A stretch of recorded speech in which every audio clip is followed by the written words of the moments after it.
Hello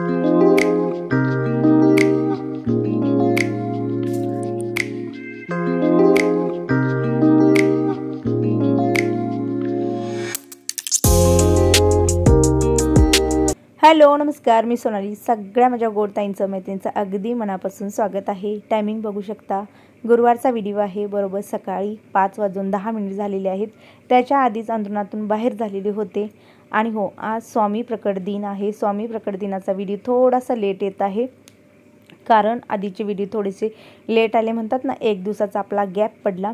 तो gap का पडला ते पण तुम्हाला कळेल, मी सांगेनच तुम्हाला लवकरच.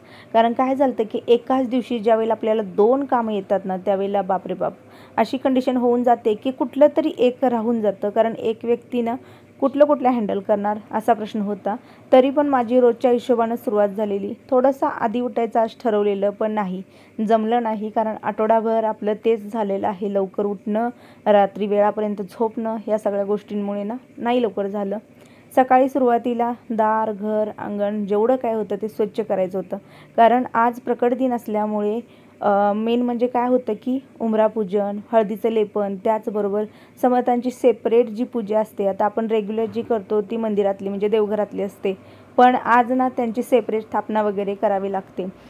नवीन खूप साऱ्या ताई आहेत, त्यांनी मला हा व्हिडिओ मागितलेला आहे. सॉरी म्हणेन थोडासा लेट येईल, पण इथून पुढेही कधी असू दे, मग गुरुपौर्णिमा येऊ दे, कुठलंही काही असू दे, अशा पद्धतीनं तुम्ही एकदम साधी सिंपल अशी पूजा करत जावा.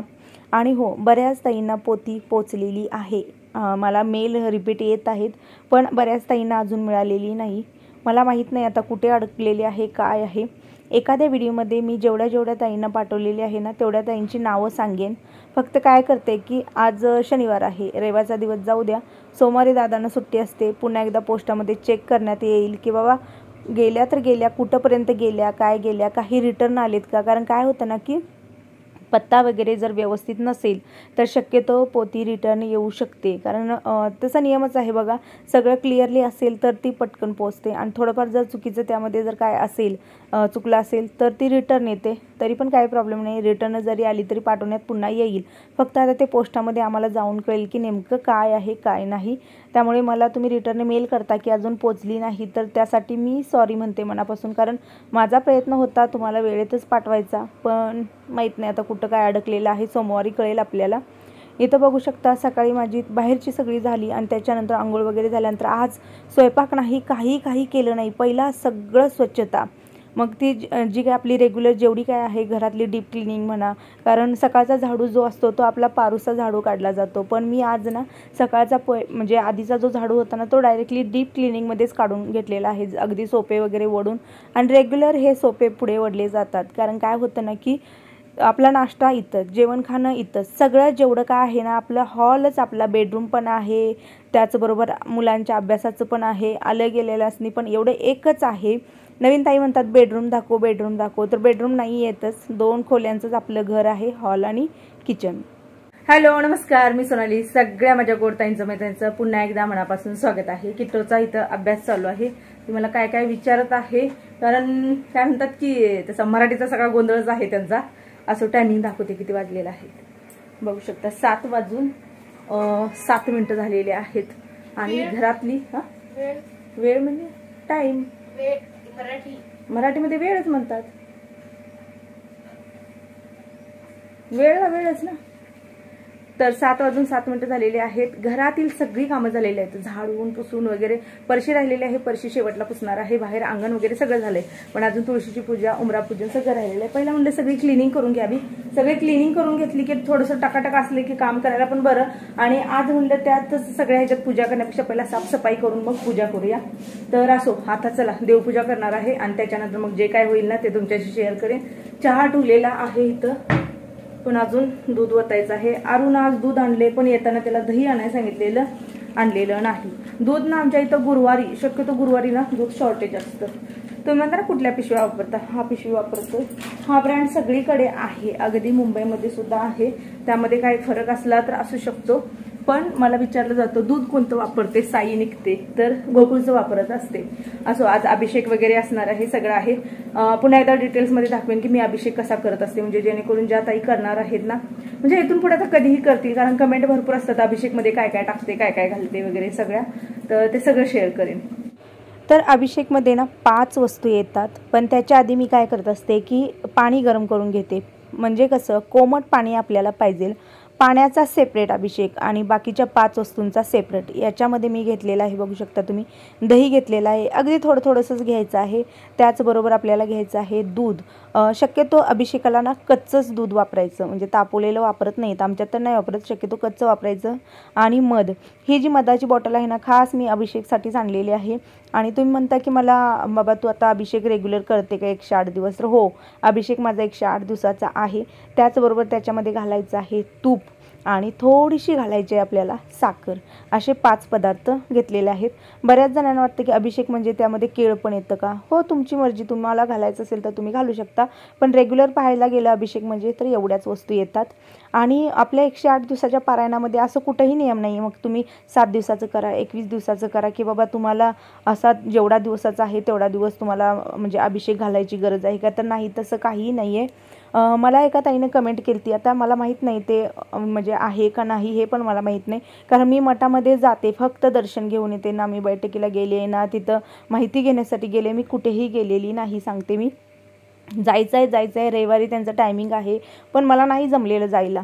तिथं असं सांगितलेलं आहे की घरामध्ये जर मूर्ती असेल आपल्या स्वामींची, तर ना आपल्याला रोज अभिषेक करायला पाहिजे, असं मला कमेंट केली ती आपल्या एका गोडताईनं. पण ती जाते म्हणली, ती मठामध्ये जाते, त्यामुळे तिला तिथं माहिती आहे असं म्हणलेले आहे. त्यामुळं मग मी आता आपलं पारायण सुरू आहे तर असू दे म्हणलं. बाकी तुम्हाला जर माहिती असेल किंवा तुम्ही माहिती घेतली असेल तर काही प्रॉब्लेम नाही आहे, तुम्ही करू शकता. जसा वेळ असेल तसं सगळ्या वेळेवरती ठरलेलं असतं, रोज सगळं अवेलेबल असतं नसतं. बाकी मनातील भाव जो आहे तो खूप महत्त्वाचा आहे. त्याचबरोबर मी लगे हात देवपूजा वगैरे करून घेतलेली आहे. अजून आपली फुलं वगैरे आलेली नाही आहेत. लगे हात जेवढी काही वस्त्र होती ना क्लीन करायची ती क्लीन केलेली आहेत. आणि तुमचे दादा आणि आरू चाललेले आहेत. काही साहित्य आणायचं आहे, चाफ्याची फुलं वगैरे पाहिजे होती ती आणायला चाललेले आहेत. आणि इकडं ना मी हळदीचं लेपन तयार करून घेतलेलं आहे. गुरुवार आणि गेल्या वेळेला ना दादाची बहीण आलती, त्यावेळेला तिनं सांगितलेलं की उंबऱ्याच्या वरती ना जी आपली चौकट असते त्याला पण थोडंफार वरती घ्यायचं. त्यावेळेला मला कमेंट आली, पण त्यावेळेला मी कमेंटचा रिप्लाय नव्हता दिलेला, गडबड चालू होती म्हणून. आज तुम्हाला सांगत आहे आणि मी दाखवेन ही मी कशा पद्धतीने वर घेतले. त्याचबरोबर तुळशीतील काही साहित्य होतं ना ते सगळं क्लीन करायचं होतं, जसं की दिवा वगैरे, वाटी. कालच कमेंट आली की ताई तुझी तुळस येत नाही का, तर तसं काही प्रॉब्लेम नाही. काय झालेलं आहे की अगरबत्तीचा जो भस्म असतो ना मी त्याच्यामध्ये आधी लावत होते आणि तो भस्म पूर्णपणे त्याच्यामध्ये पडलेला आहे. त्यामुळे ती जी माती आहे ना ती केमिकलयुक्त झालेली आहे आणि त्याच्यामुळे ना तुळशीची वाढ ना हळूहळू होत आहे. बाकी आपल्या तुळशी वगैरे खूप छान येतं. आणि कधीही सांगते कुठे असू दे, ऊन व्यवस्थित जर मिळालं तर तुळस कधीही प्रॉब्लेममध्ये येत नाही. आणि दुसरी गोष्ट म्हणजे वर्षातून एकदा म्हणजे आपला दिवाळीचं म्हणतात ना, तुळशी लग्न झालं की तुळशी ना शक्यतो म्हणजे खराब होऊन जाते, टिकत नाही. ते मी नर्सरीवाल्यांनी विचारलं तेव्हा त्यांनी मला तेच सांगितलं की तुम्ही असं कितीही प्रयत्न करा, पण शक्यतो थंडीच्या दिवसामध्ये ना थोडंसं तुळशीला प्रॉब्लेम येतोच. हवा, ऊन, जे काय नैसर्गिक वातावरण जे आहे ना ते योग्यच लागतं, मग तुळस असो किंवा कोणतीही झाडं असो. आणि इकडच्या कुंडीत तुम्ही बघू शकता जिथं तुळशी वृंदावन आहे. तुम्ही मला म्हणता की तिथं तू तुळस का लावत नाही, तर मी तेव्हाही शेअर केलेलं आहे की समोरच्यांच्या पत्र्याचं पाणी जे आहे ना त्याच्यामध्ये येतं आणि पावसाळ्यात पूर्णपणे त्यामध्ये पाणी साचून अगदी मुळं ना कुजून चालली. म्हणून त्याच्यामध्ये क्रासुला म्हणून जे झाड आहे ते मी लावलेलं आहे. इथं स्क्रीनवरती मी लावेन, तुम्ही गुगलला जर सर्च केलं क्रासुला म्हणून तर तुम्हाला लक्षात येईल कुठलं झाड आहे. हे झाड जवळजवळ 5 वर्ष झाली मी या घरामध्ये आले ना तेव्हा लावलेलं होतं. मला पण असंच एका ताईनं म्हणजे आमच्यातल्या ओळखीच्याने सांगितलेलं होतं, म्हणून मग मी तेव्हा आणून लावलेलं होतं. छान आलेलं आहे, फक्त वाढ एकदम स्लो असते त्याची. ते असं म्हणतात की पैशाचं झाड म्हणतात, लक्ष्मीचं झाड म्हणतात, कुबेर झाड असं त्याचं नाव आहे. क्रासुला म्हणून सर्च केलं तर तुम्हाला त्याचं उत्तर मिळून जाईल. माझी सकाळची जी काय होती तुळशीची पूजा, रांगोळी वगैरे झाली आणि आता अभिषेक करत आहे. अभिषेकासाठी मी सुरुवातीला काय केलेलं आहे तर गुलाबजल आहे ते थोडंसं हलकंसं टाकलं आहे. तुम्हाला वाटलं तर तुम्ही पाण्यामध्ये सुद्धा घालू शकता. आणि एका ताटामध्ये स्वामींना ठेवून अशा पद्धतीने 5 वेळा तुम्ही अभिषेक घालू शकता, मग चमच्याने घालू शकता किंवा तुम्ही असंच एक सलग धार लावून घालू शकता। 5 वेळा पाणी घालायचं आणि 5 वेळा आपल्याला हे करायचं आहे, म्हणजे पंचामृतनं आंघोळ घालायची आहे। बाकी तुम्हाला 5 वेळा नको असेल तर मी जसं केलेलं आहे तसं तुम्ही करू शकता, कारण त्या पळीने खूप वेळ जातो, पळीचं एकीकडे जातं, म्हणतात ना ओतलेली धार जी आहे ती व्यवस्थित पडत नाही, त्यामुळे मी हे करत नाही। आणि त्याच्यानंतर व्यवस्थित असं चोळून घ्यायचं आणि मग महाराजांची आपल्याला स्थापना करायची आहे। याच्या वेळेला हिना अत्तर जे असतं ते अत्तर तुम्ही लावू शकता, त्याचबरोबर चंदनाचं जे अष्टगंध मिळतो तो तुम्ही लावू शकता, आहे माझ्याकडे, मी नेक्स्ट व्हिडिओमध्ये तुम्हाला दाखवेन। आणि मेन आपली देवपूजा झाल्यानंतर मी आलेले आहे उंबरठा लेपन करायला। हे सकाळ सकाळी तुम्ही म्हणसाल ताई करून घेत जा, पण नाही, सगळी आंघोळीला आत बाहेर करत असतात, सगळे असतात ना, त्या उंबऱ्यावर काही ठेवत नाही आहेत। जाता येता कोणाचे कपडे लागतात, कोणाचे पाय लागतात, कोणाचं काही पण लागतं, त्यामुळे काय होते की घरात पण हळदीचं आणि बाहेर पण हळद असं होतं, म्हणून मी तसं केलेलं आहे। आरूची मदत काय चाललंय बाळा? वाती करून द्यायचं काम चालू आहे आरूचं। एक एक एक आहे ना तिकडं वरती ठेव, ताटात ठेवू नको बाळा, बरं का? तर प्रकट दिनाची माझी जी पूजा होती ती अशा पद्धतीने होती। गेल्या वर्षी पण मी शेअर केलेला आहे कशा पद्धतीने केली। आणि त्याचबरोबर गुरुपौर्णिमा असते, त्या गुरुपौर्णिमेला सुद्धा आपण महाराज जे आहेत किंवा आम्ही बाळूमामा म्हणा, आम्ही आता त्यांचे पण सेवेकरी आहोत बाळूमामाचे, त्यामुळे आम्ही काय करतो की त्यांची आणि यांची गुरुपौर्णिमेला ना स्थापना करून अशाच पद्धतीनं पूजा असते। मी तुम्हाला आताच सांगते, कारण गुरुपौर्णिमेच्या आधी पण मला कमेंट येतील की पूजा कशी मांडायची।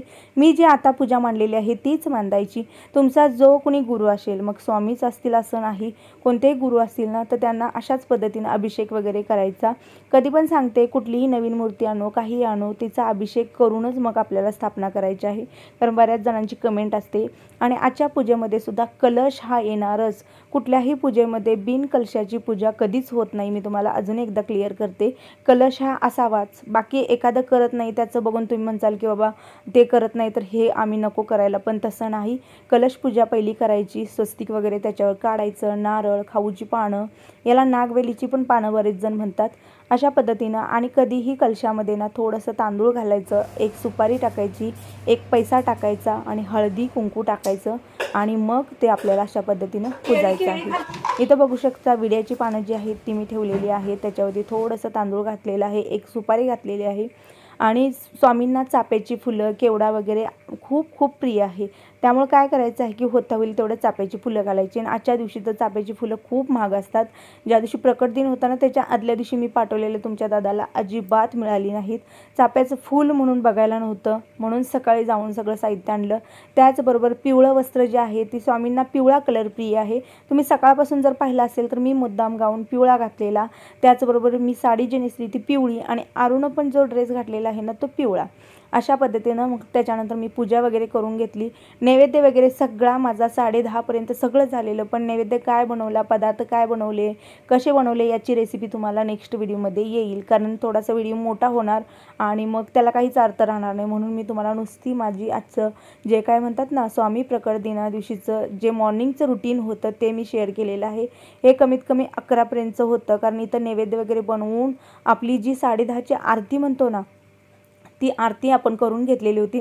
सकाळची 8ची मला काही झाली नाही, कारण दुसऱ्या कामाची गडबड होती म्हणून। असो, माझं जे काय असतं साधं सिंपल, आणि बाकीचं पोथी वाचायची वगैरे, मंत्र स्तोत्र जे काय आहे ते मी संध्याकाळी करणार होते, कळेल उद्याचा परवाच्या व्हिडिओमध्ये। रुटीन थोडंसं बिझी होतं म्हणून। तर चला, सर्वांना श्री स्वामी समर्थ।